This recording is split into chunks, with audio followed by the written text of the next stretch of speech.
यदि स्कंद पुराण को आप पढ़ते हैं गीता प्रेस गोरखपुर की, तो उसमें गीता प्रेस गोरखपुर की स्कंद पुराण में वर्णन आता है भगवान शंकर के आवाज को दे। स्कंद पुराण में वर्णन आता है कि भगवान शिव के पुत्रों में हेती और प्रहेती की भी कथा आती है। ये दोनों असुर है, हेती और प्रहेती दोनों असुर है, दोनों। जैसे आज होलिका का दहन होता है, होलिका जला रहे हैं, होलिका का दहन कर रहे हैं, कौन है? हिरण्यकशिपु, हिरण्याक्ष की बहन।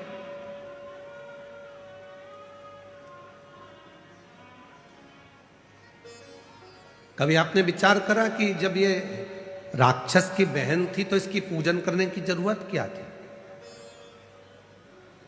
होली की पूजन दो बार होती है, एक जलने से पहले और एक जलने के बाद। लोग सुबह पूजन करने जाते हैं, कोई जलने के बाद पूजन करने जाता है। एक जलने के पहले होली की पूजन होती है और एक जलने के बाद होती है। कभी तुमने विचार किया कि होली की पूजन जलने के पहले किसकी होती है और जलने के बाद किसकी होती है? तो याद रखना, जलने के पहले जो होली की पूजन होती है वो हिरण्यकशिपु, हिरण्याक्ष की बहन होलिका की होती है, ढूंढा की होती है। और जलने के बाद जो पूजन होती है वो भक्त प्रहलाद की होती है।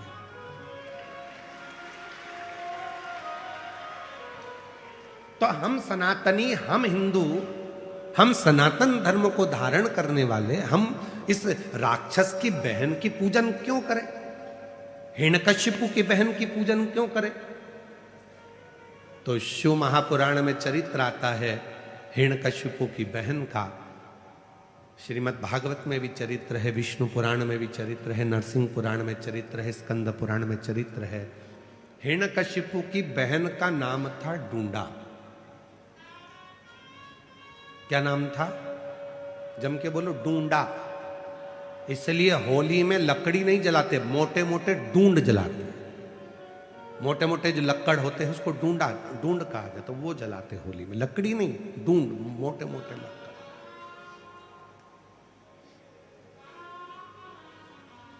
जितना हिरण्यकशिपु ने तप करा, जितना हिरण्याक्ष ने तप किया, उतना ही तप ढूंढा ने भी करा। और ढूंढा ने तप कर कर भगवान ब्रह्मा जी से वर पाया, मुझे एक चादर ऐसी दे दो, उस चादर को मैं जब ओढ़ कर बैठूं तो मैं आगी में जलूं ना। ब्रह्मा जी ने तथास्तु कर कर एक चादर ढूंढा को दे दी, होलिका को दे दी। जब समय आया, प्रहलाद को ले जाकर पानी में डाला, सब में डाला, पर वो मरा नहीं। तब अपनी बहन से हिरण्यकशिपु ने कहा कि तू अपने भतीजे को लेकर, तू बुआ है, वो भतीजा, अपने भतीजे को लेकर गोदी में बैठ जा, आगी में चादर ओढ़ लेना, तू बच जाएगी, भतीजा जल जाए।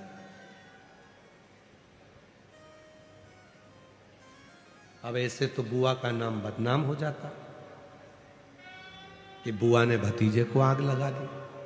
और कथा देखिए, दुनिया के लोग इस कथा को बहुत कुछ पलट देते हैं, पर शिव महापुराण कभी नहीं पलटी। शिव पुराण अपना पूरा उद्देश्य बताती है।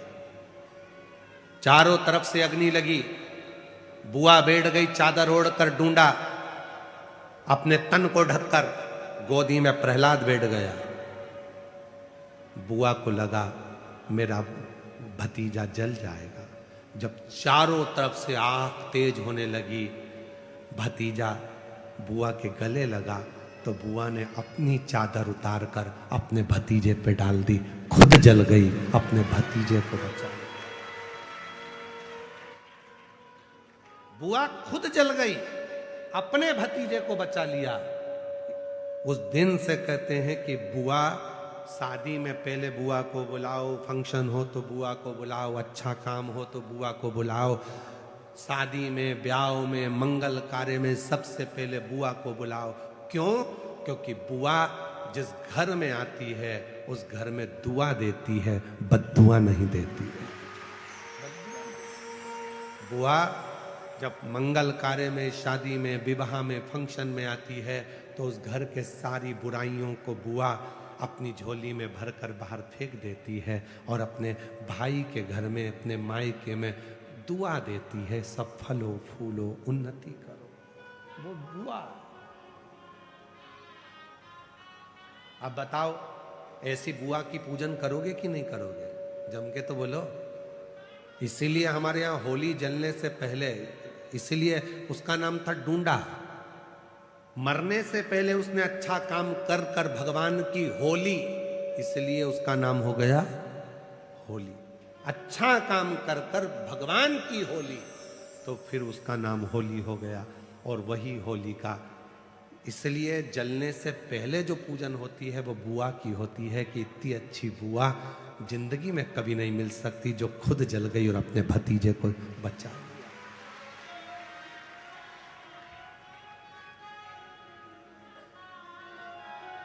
और होली जलने के बाद जो पूजन होती है वो प्रहलाद की होती है कि ये बच गया उसकी कृपा से।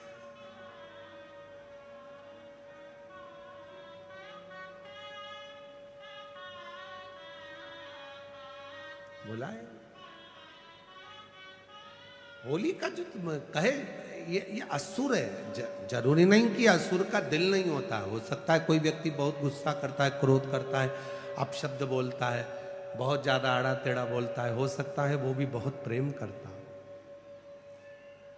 बहुत प्यार करता है।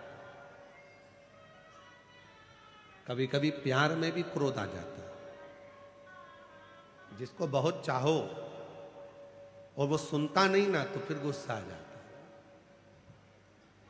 कभी कभी झगड़ा भी होता है, ऐसा नहीं है कि झगड़ा नहीं होता।